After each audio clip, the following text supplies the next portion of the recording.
This video will discuss the format of the statement of cash flows.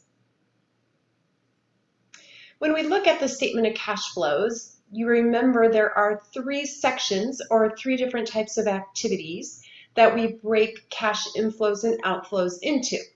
The first section is cash flows from operating activities. The second is cash flows from investing activities. And the third is cash flows from financing activities.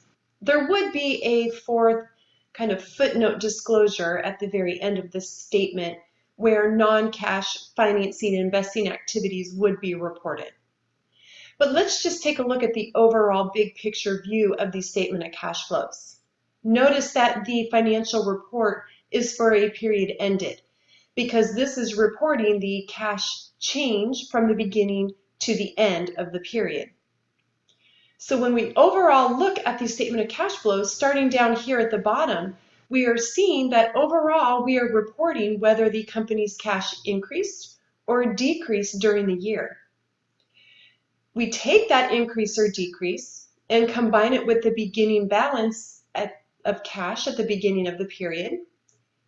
If we take the increase or decrease in cash, combine it with the beginning cash balance, we will end up with the ending cash balance. This increase or decrease is calculated by reporting overall cash provided, cash came in, or used, cash went out, by operating activities. In other words, did operating activities overall cause an increase or decrease to cash? Then within the investing activities section, we calculate the cash provided or used by investing activities during the year. And finally, we would see the cash inflows or outflows to determine whether overall financing activities provided or used cash during the year. Combining the cash inflows or outflows from operating activities with the overall cash inflow or outflow from investing activities and the overall cash inflow or outflow from financing activities gives us the overall increase or decrease in cash during the year. Again, that combined with the beginning balance in cash gives us the ending balance in cash. The operating activities section, we have two options in order to report cash inflow or outflow from operating activities. And those two methods, which are both acceptable by generally accepted accounting principles, are the direct method and the indirect method. Each of these methods uses a slightly different format to arrive at net cash provided or used by operating activities.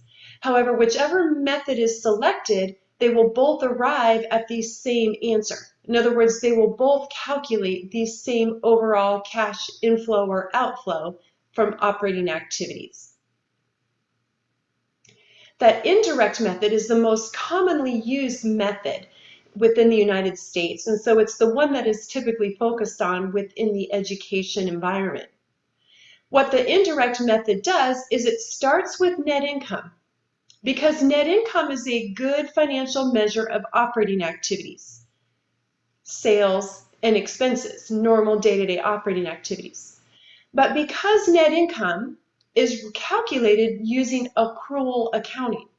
By accrual accounting, it's everything that you are taught in financial accounting, which is revenues are recorded when earned and expenses are recorded when incurred. It doesn't necessarily equate to cash coming in and cash going out.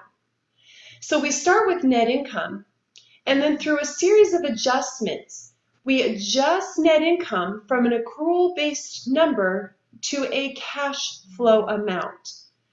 These different types of adjustments will be discussed in a subsequent video.